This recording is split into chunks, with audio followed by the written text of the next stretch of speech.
So consider this given problem statement. Here set A is given and it says that n belongs to set of natural numbers, and this is the constraint that is given, n square less than equal to n plus 10,000, right? And set B is given in the form of 3k plus 1 where k belongs to natural number, and for set C it is given that 2k type of numbers where k belongs to natural number, basically the even numbers, right? Then the sum of all the elements of the set of this particular set, we need to compute this A intersection B minus C, and whatever elements are there, we need to compute the sum of those. So we'll jot down the set elements one by one. So first of all, we are given with the set A. So we'll list the elements for this set A. So from this we can write this particular inequation. So let us try to solve this particular inequation. So this can be written as n square minus n plus 10,000. That should be less than equal to 0. And from this one we can say we can solve this equation, right? So n will belong to these two distinct elements. That is, I'll use the formula for the quadratic, that is minus 1 negative square root of 1 plus 4 times 10 power 4, and this is 2.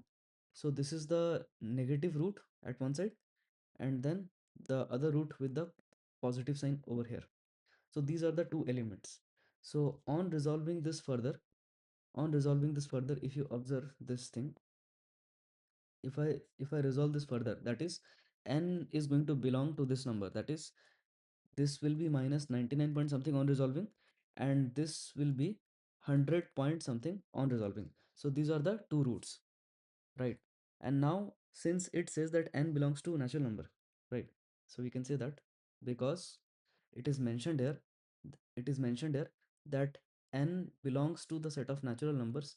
So in that case, so from this we can say that my set A is going to contain all these numbers. So all the negative numbers will be rejected, of course. So 1 2 3 4 and so on all the way up to 100, right? So these are the integers that are that these are the natural numbers which are present in set A. Now let us compute the elements for set B. That's very straightforward. We need to write all those numbers which are present in the form of 3k plus 1. Now from this we can write set B as the elements of set B will be 4, 7, 10, 13 and so on. It will just go continuously, right?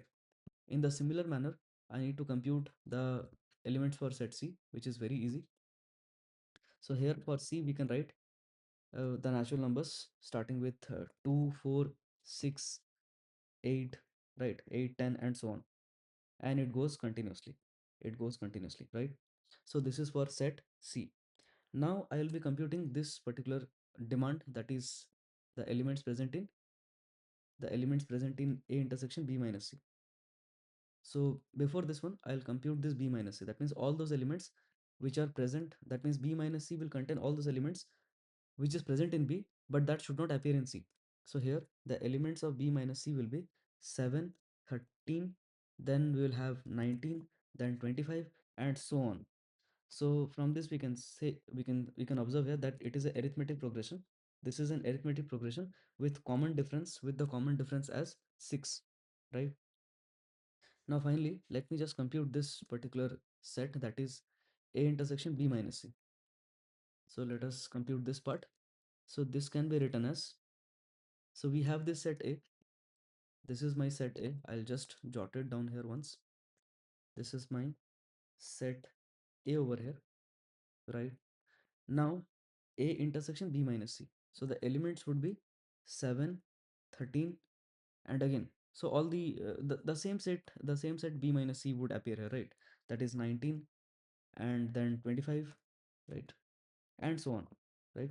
So again, we can clearly observe that this is the same set, okay, with the arithmetic progression and with common difference as 6. So from this we need to find out that how many terms will be there, because we need to get the last term, right? Because it cannot go continuously. It has to stop somewhere, because if I am taking the common element, then at 100 we have to stop. So we need to check that 100 is included or not. We need to check that part. So we can say that the last term is calculated as the first term of the AP plus n minus 1. This n is our target actually, times 6 as the common difference, and this must be less than equal to 100, because when we are taking intersection of these two at 100 we need to halt.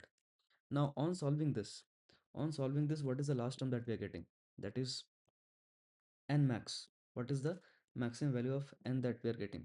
So if I resolve this one, this will be 16.5 on resolving.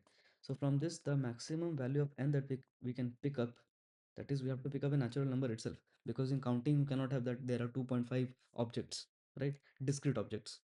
So here this will be equal to 16. So now we have number of terms, right? So now we need to get sum of all terms up to n, and that formula is nothing but n by 2, and here 2 times a plus n minus 1 times d. So I'll be using this one. So here number of terms, that is 16 by 2, and this will be 2 times, we will have, in this case, the first term, that is first term is 7, 2 times 7, plus number of terms again 16 minus 1, that is 15, and here the common difference as 6. Now on computing this result, we'll get 832. So I hope it is clear that sum of all the elements present in this set, that is a intersection b minus c, will be 832, and hence we can just mark the answer. So answer to this problem will be 832. So what we did here, first of all, we have computed this set A. So we got two distinct solutions, this negative 99 point some number and positive 100 point some number. After the decimal point, the digits were not significant for me. That's why I have eliminated those. I didn't compute at all.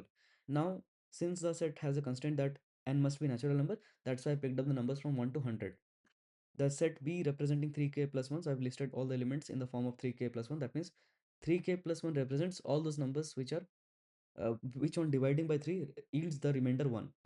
So I have enumerated those numbers, and this is the set C. After that, I have computed this B minus C, and luckily you can observe that B minus C was infinite set, whereas A is finite. So on taking this intersection operation with B minus C with A, we got a finite set, but we were unaware of the fact that what would be the last term.